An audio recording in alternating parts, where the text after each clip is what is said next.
the Armory. When I completed my training, I became the first black, the first, as they put in the paper we have, the first Negro to ever become a commissioned officer from the state of Colorado. And that's something that I really cherish, and I couldn't bring it with me because I had to dig it out. But I was the first one in the United States Army from the state of Colorado.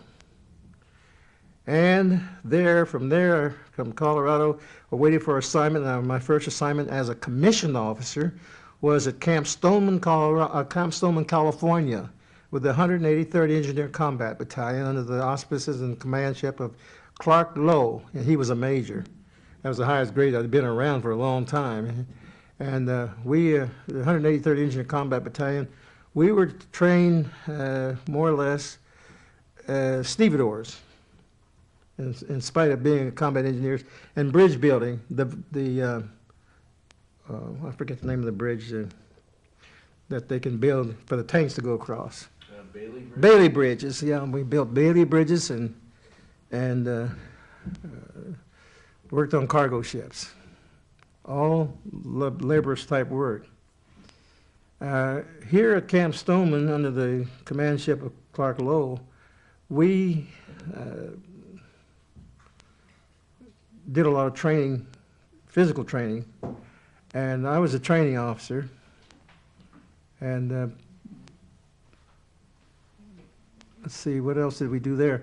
Oh, we formed a singing group there known as the Spiritual Transporteers. There was five of us,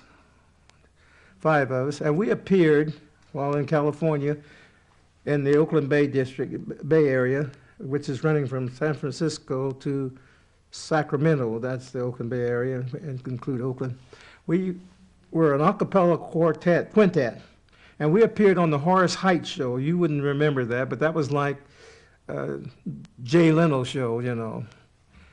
And after we had gotten over, when we first got overseas, before we went overseas, we used to sing at all the churches in that corridor, and people turned out in flocks to hear the transporteers, the 183rd Engineer Combat Transporteers.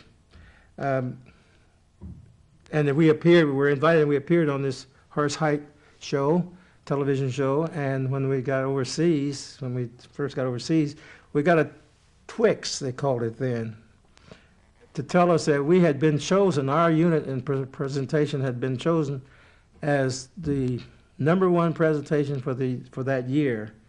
Outstanding performance on television. Television was quite new then. So we were proud of that, but we entertained the troops going and coming on their ships going over. I went over on the West Point the first time, and then the next time I went over on the West Point. I was a warrant officer, but when I went over the next time, I went over on the Walker, I think it was, or the Nelson, I forget, the troop ships. And we entertained the troops all the way across, and they had a good time. The Army was much better. It was much better for us then. While at Camp Stoneman, at Camp Stoneman, as a commissioned officer, we went to Fort Holabird, Maryland. That's the Army Intelligence School. It's now at Fort Huachuca, Arizona. And there we were to witness and experience the atomic bomb shot number 2 or shot number 3, which was fired from a tower over as high as a Space Needle or higher. And I remember in my foxhole with a parapet so you could step up, and there was a congressman in there with me. We got to see and witness and experience the devastation of and the potential of the atomic bomb shot number 3, because that's when you saw the picture. If you look way back, you saw the picture of the nice brick bungalows and the livestock and everything in the test area. And then when they detonated it, why, this was blown to smithereens, except the livestock was put in a hole below the surface of the ground, and then this is when we appreciate Mother Earth. But anyhow, when the bomb went off, we were really oriented as to how this thing was going to go, this drill was going to go. And they had the jet planes fly over and lay a pattern, a grill with flares, smoke flares. And that was to measure something about ground zero and so forth before they detonated the bomb. And they told us that they would count down 10, 9, 8, right on down till detonation.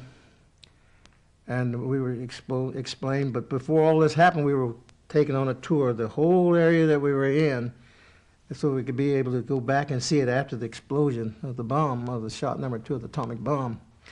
And I remember when the bomb went off, I remember this vividly, the bomb went off, and everything, it seemed like all of everything broke loose and went over the top of our foxhole, which I think was 7 feet deep, I think it was. And you could just shiver with it because of the velocity of the debris going.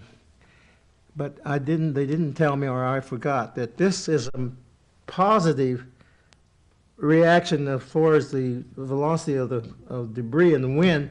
The positive aspect is when it goes, now you got to wait till inhale and it comes back to fill the vacuum. And I had stood up.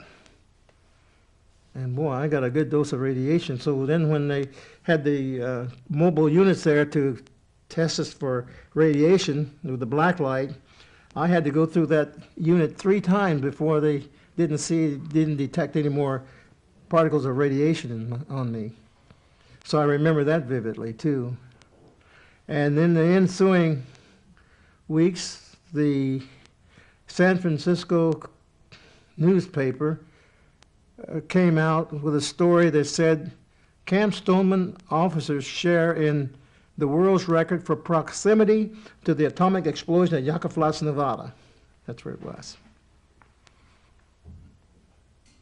And I remember that. And they had a picture of us on there, on the page and everything. So, and then I went to Korea. I think I was redeployed. Well, no, I wasn't redeployed. I was assigned to the 513th Transportation Company as a commissioned officer, as the commander of that unit. And the reason I got was the commander of that unit because the general, by the name of Richard S. Whitcomb, who was from Kansas, I met him when we were on a resupply mission in Greenland, Thule, T-H-U-L-E, Thule, Greenland, where we were on the long pier, which is nothing more than an iceberg. And we were there because the ice goes out for 40 days, July and August. It's like the tide, but you get in there when it goes out, and you get out of there before it comes back in, or vice versa. Initial W, and the last name is Mac, M-A. This is a check for on the first thing I'd like you to do, though, Pearlie, is to tell us your name again and spell your last name. This is a check for on the film. Oh, okay. The correct spelling, or the birth certificate spelling, is P-E-A-R-L, middle initial W, and the last name is Mack, M-A-C-K, okay.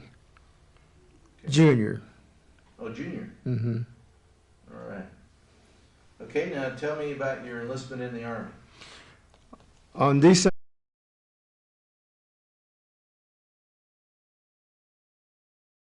them over and we picked them up. So it wasn't a pleasant chore at all. Let's see, where else now can I go? Well, before we go too much farther, Let's change tape. yeah.